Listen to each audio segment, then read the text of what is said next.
పల్లెటూరు తల్లి లాంటిదైతే పట్నం ప్రియురాలు వంటిదన్నారు ఏపీ ఐటీ పంచాయతీరాజ్ శాఖ మంత్రి నారా లోకేష్. తొలి అధికారిక పర్యటనలో భాగంగా తూర్పు గోదావరి జిల్లాలో పర్యటించిన లోకేష్ పల్లెలను అభివృద్ధి చేయాలన్న ఏకైక లక్ష్యంతోనే పంచాయతీరాజ్ శాఖను తాను స్వీకరించినట్టు చెప్పారు. అన్ని గ్రామాల్లో సిమెంట్ రోడ్లు, విద్యుత్ సౌకర్యం కల్పనకు ప్రాధాన్యం ఇస్తానని చెప్పారు.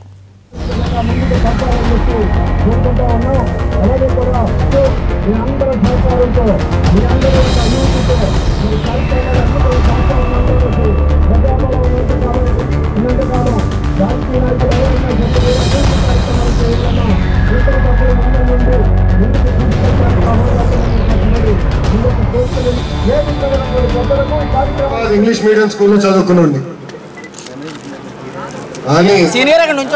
పల్లెటూరు చూడకుండా, పల్లెటూరు సమస్యలు అర్థం చేసుకోకుండా ఎవరు రాజకీయాల్లో పైకి రాలేదు. అందుకే ముఖ్యమంత్రి గారిని పదే పదే అడిగి కోరి పంచాయతీ రాజ్ శాఖ ఈరోజు నేను తీసుకుంటాను కదా. పెద్దలు చెప్తారు,